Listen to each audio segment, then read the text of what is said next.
words without knowledge. Brace yourself like a man. I will question you, and you shall answer me.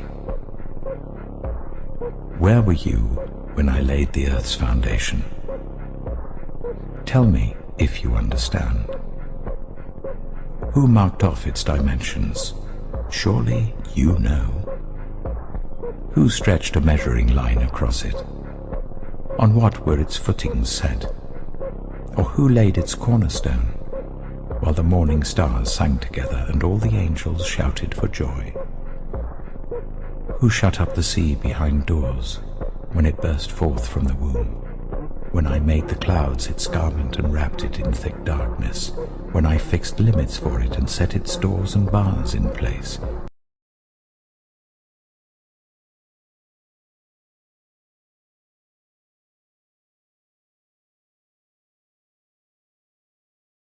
טוטות, כוון את המראה, עוד מעט! החזק חזק! עכשיו! הרם מעט! האור פוגע! המשיכו! הספינה שלהם בוערת! מצוין! החליפו לזו הבאה! קדימה, אחי! אל סירקוזה! And if we had head devices, that meant that you were able to wear a special type of ancient helmet like you see right here in Back to the Future. And then right here, and these devices were electrical devices like radio stations where you could pick up information and put it in your brain. And this is why we were an advanced civilization. So what do you feel about this, Charles? I have a picture right here of Stargate SG-1, and it's a controller. But if you look at his hand, you see different royalty. I've seen royalty with those type of hands, jewelry. And I think that we had mobile batteries and that we were able to harness electricity, innovative technology in the ancient world. So yeah, that's what all of that was about. Yeah, that's what all of the jewelry was about. It wasn't about looking pretty. It was about enhancing that energy field. Now, how powerful is it? Well, I mean, you can control animals. You can start to communicate like horse whispering.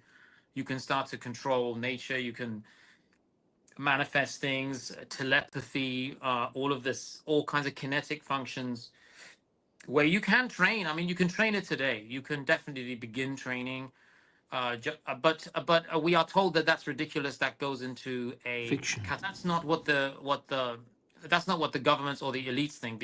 I think that they think that that's dangerous. They think that that's something that they can't control. That's your God-given divinity, and you can begin to work on that. Don't let anyone tell you that it should be considered to be fiction. That's why you get the movies. The movies are there to inform everybody who knows that, don't worry, we know what's going on.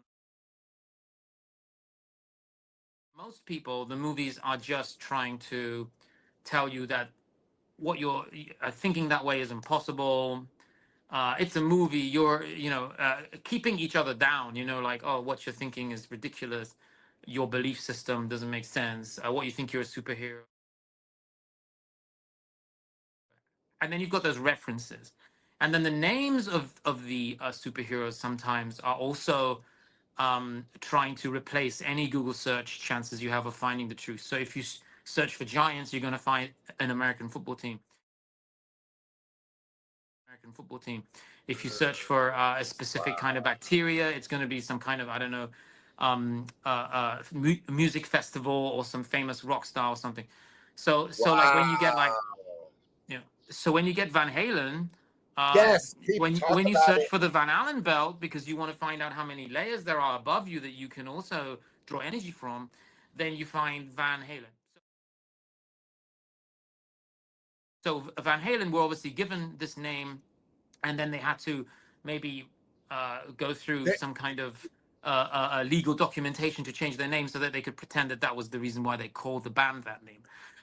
But that happens to me all the time. Like Prometheus, creator god that echoes throughout Egypt, became also part of Greek mythology, then also became part of Roman mythology.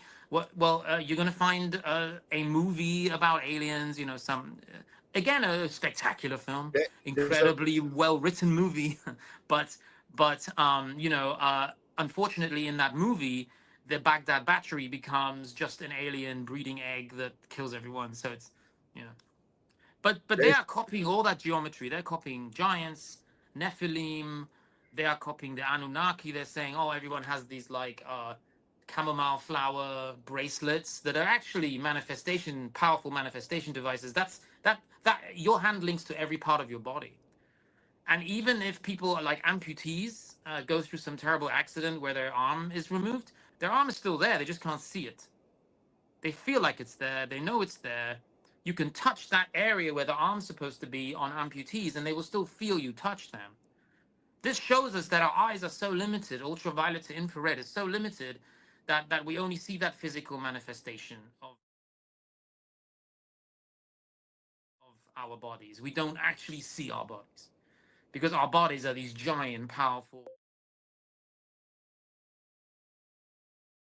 devices that have all kinds of names in different cultures. I mean, if you go to like the Chinese Taoist temples, they're all celebrating this energy. Above your head, there's all these beautiful creatures, these mythological creatures